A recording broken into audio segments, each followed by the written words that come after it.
Look at my hair, and definitely I'm going to cut and dye my hair today. So we're on Elvis Presley Fan on Keto. I have just had, let me just let these cars not kill me. Don't kill me. I'm still alive, guys.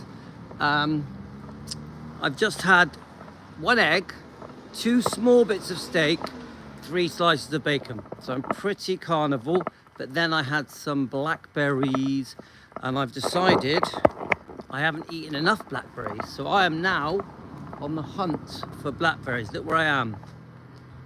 So I'm looking for a blackberry bush, guys. So I'm on holiday on Wednesday.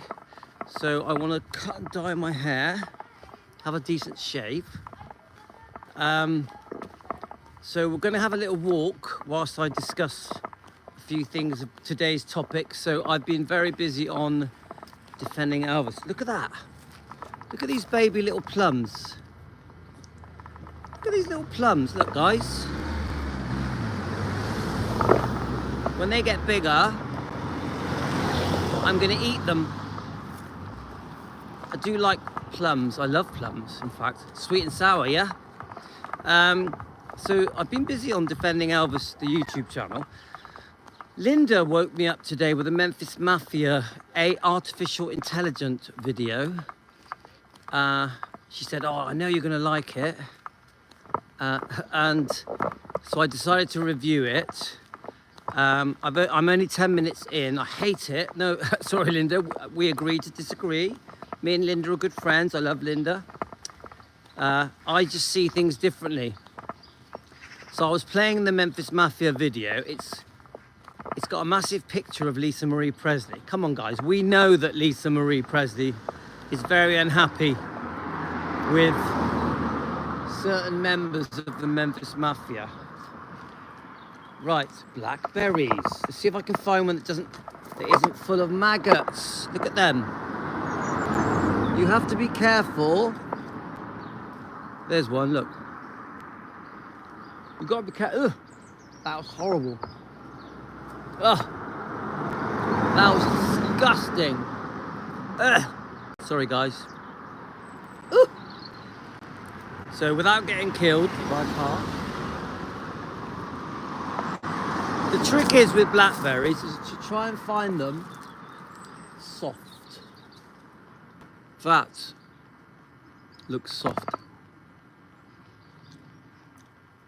And then hope that they're sweet. That was sweet and sour. And the bigger the better, I would say. Now that is a massive one. That is going to taste beautiful. Sweet, slightly sour. So I've had me carnivore dinner. Now I'm having my keto dessert. Now they do say if it's local produce, so if it's grown in your area, that it's more good for you, more beneficial for you, for your body. Your body likes to eat what is grown in the area that it lives. That's what I've been told. Dr. Ken Berry on YouTube. Anyway, let's get back to the topic. So there's a giant picture of Lisa Marie Presley. Hi Deborah, just doing a bit of blackberry picking while we discuss today's topics. There's a giant picture of Lisa Marie Presley next to a big picture of the Memphis Mafia. Now the Memphis Mafia that tend to be the standout ones that have betrayed Elvis tend to be Red West, Sonny West, Marty Lacker, Lamar Fike. They tend to be the ones that people are most unhappy with. Unfortunately, all of them have passed, haven't they? So now this, the ones that seem to be popular are Jerry Schilling. Now I have strong views about Jerry. I mean, I don't dislike him, but he's made mistakes. I watched an interview of him just the other day. It was an old interview saying that he wanted Priscilla back. Jerry Schilling, Elvis's close friend, that was so honoured to have met him when he was about 14, playing football with him on this field that Elvis regularly got together to play football. Jerry Schilling was honoured to make up the numbers and play football with him. But then 30 years later, I watched an interview where he's saying Elvis wanted Priscilla back. Didn't get over the breakup of Priscilla and him. When I've had many reports from people that were close to Elvis that said there's no way Elvis wanted Priscilla back. There's no way he would have took Priscilla back. Yeah, I do think he was heartbroken, but not in the usual way. When I say heartbroken, I don't mean like he missed the romance. I don't mean that. I mean Elvis, who was brought up a Christian, a devout Christian. He prayed every night, every day. He took the Bible with him wherever he went. He had good morals. He was brought up decent by his parents, Gladys and Vernon, in Tupelo, Mississippi. He had a very kind heart, a very good heart. So, yeah, he was probably a bit heartbroken, but from the point of view of his beliefs as a Christian. His family unit had been broke. So, it was no longer husband, wife, and daughter, Lisa Marie, gorgeous, lovely Lisa Marie, who we all miss and adore. He now was from a broken marriage. I think Elvis didn't like being part of a broken marriage. He didn't like the fact that mum and dad weren't together in a marital home anymore. I think that always bothered him, because that isn't, hi Diane, I think that isn't Elvis's nature, to be in a broken marriage, to be living away from his daughter who he adored. So I do think Elvis was heartbroken about the marriage failing, but not because he was in love. I don't think Elvis was in love with Priscilla. Right, we're doing some more Blackberries, guys. Look, in the UK, southwest Bristol. This is my dessert. You know I'm on carnivore diet and keto diet. So we're on Elvis Presley fan on keto, and I'm having my keto dessert or breakfast.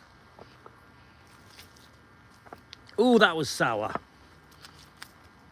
I like them sweet, guys.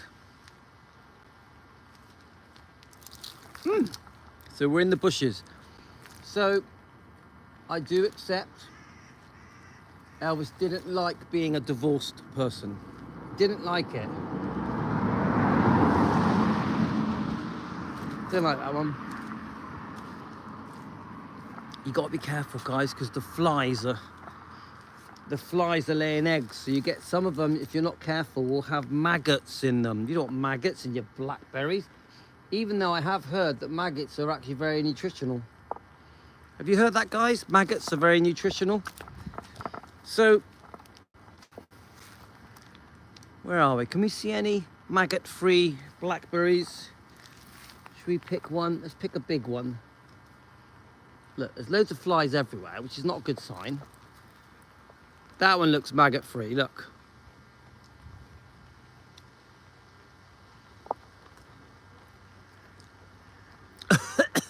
Not that nice. My tummy is probably crawling with maggots now. Sorry to put you off your dinner. So, it's lovely today, very mild. You've got grey clouds, but it's very mild.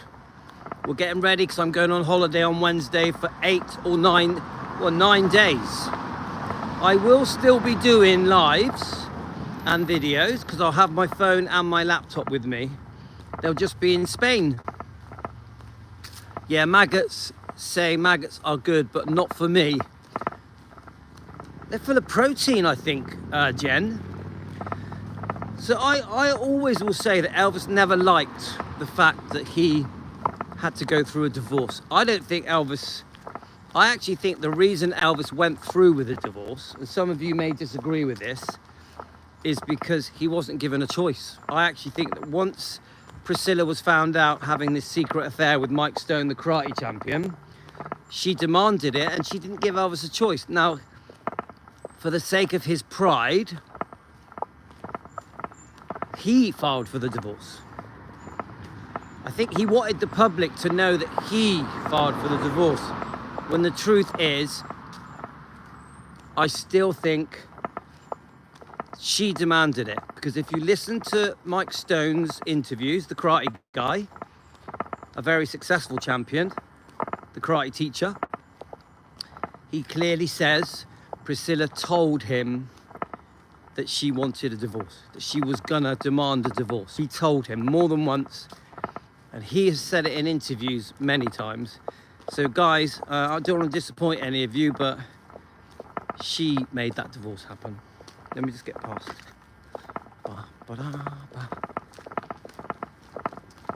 It's a bit of an awkward topic, because obviously I love Elvis, I want to defend Elvis. But I will always defend Elvis.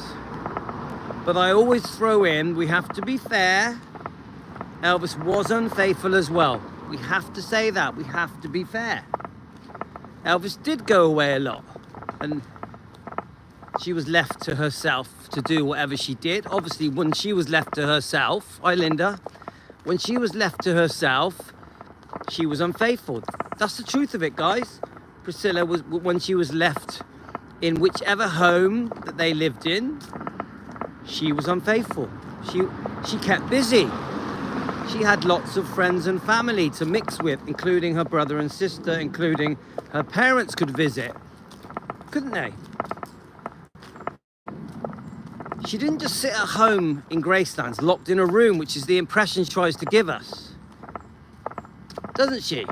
Priscilla tries to give us the impression that when Elvis would go away to make his movies or do his tours, that she was almost locked in a room and not allowed to do anything, not allowed to do her own hair or makeup. She is we are given the impression that he chose everything she did, whether it was to watch a movie, which movie to watch, and whether it be go for a trip, it was always under Elvis's terms. I don't believe it. Yeah, that's right, Jen. I don't believe what Priscilla says. I don't believe that Elvis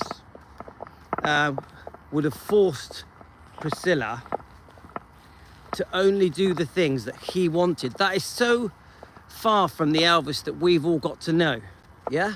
I don't believe it for a second. I don't think Elvis would have dictated everything Priscilla did, where she went, who she spoke to, the music she listened to, the movies she watched, how she did her makeup, how she dressed. I just don't believe it. I think it's bullshit. Could you imagine how horrible that person would be that literally is forcing you to do everything in your life, even how to think? It's just bullshit. I don't know why the public fall for it. Why do the public... This is the problem with fake news and the way that Elvis has been portrayed for the last 40, 50 years. And that is, there's so much bullshit out there. The public have fallen for it. So much of the public believe the crap that Elvis was this difficult, controlling, nasty, violent, bad-tempered, sexaholic drug addict. It's just such crap. You couldn't make it up, could you? You couldn't make it any worse.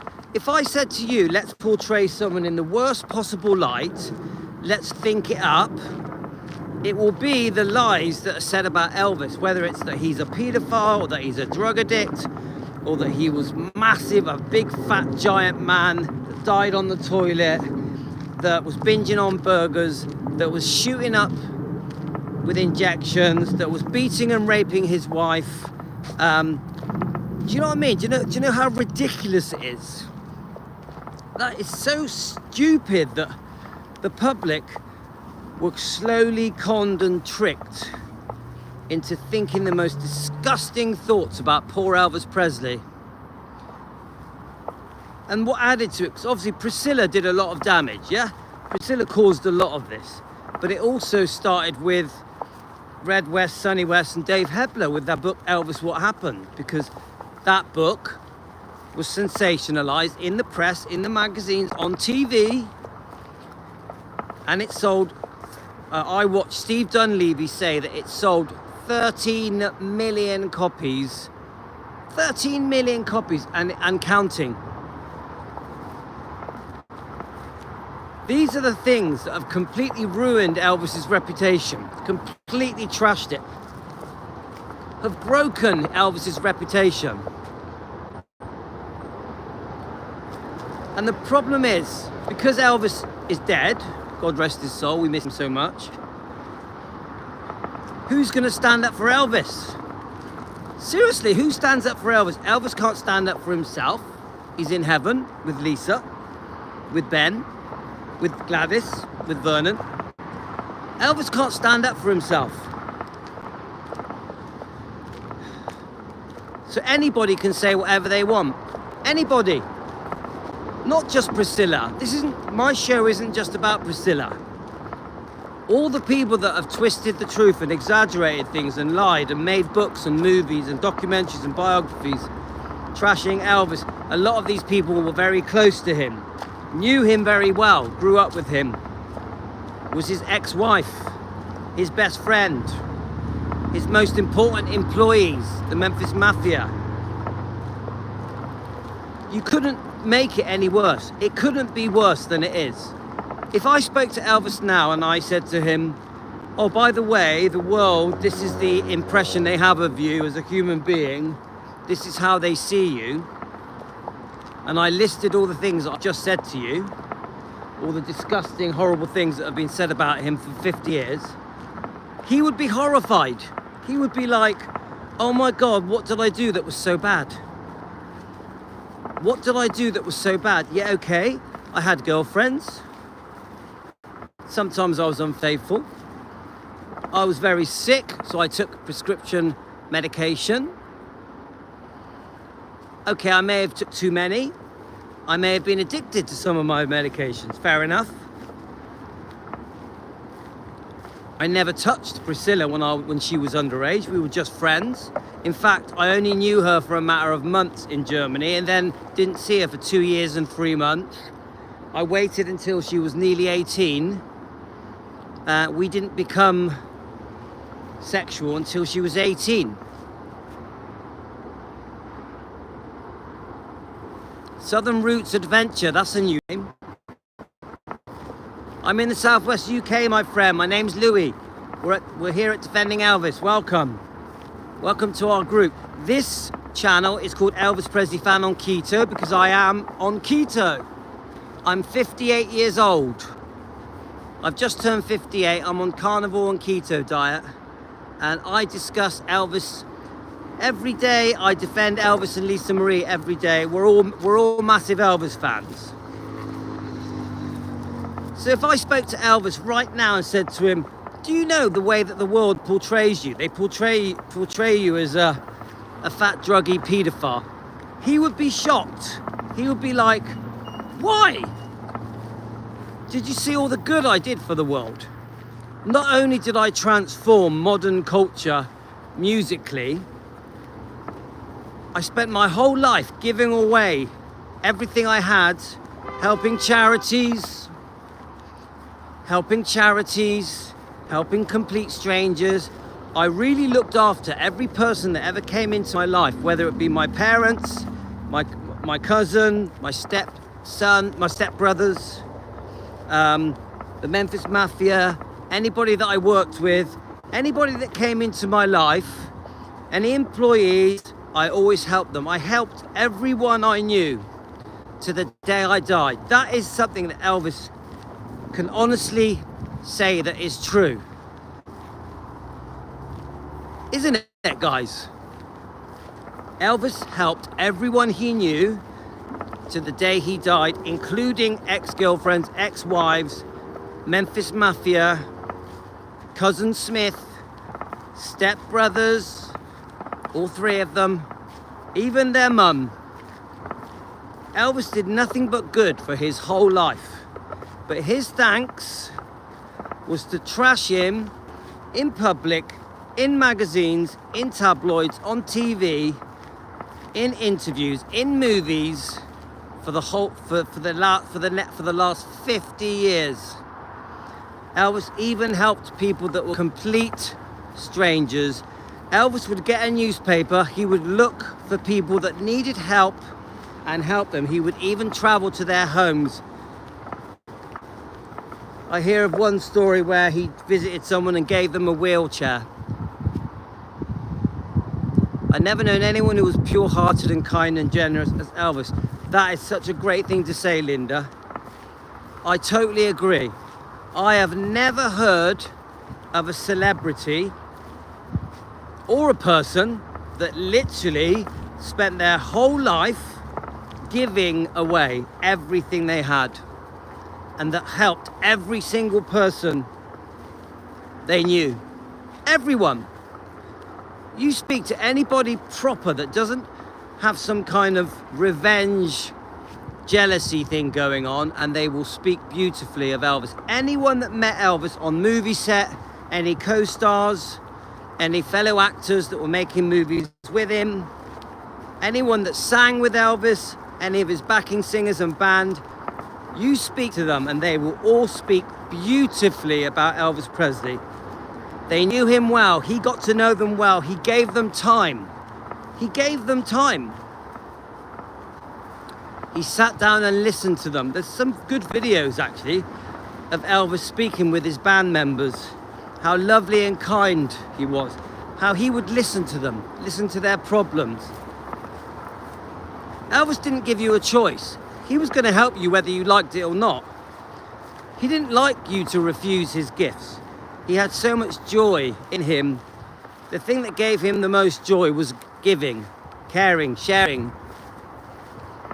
Elvis takes caring, sharing is caring to a different level. Yeah? Now we know, come on guys, we as Elvis fans, we have got to know Elvis's personality. He really truly is a lovely man.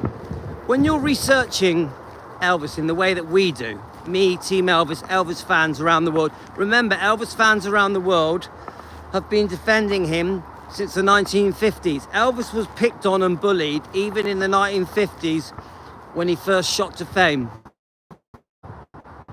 Yeah, the rehearsal videos are great, aren't they?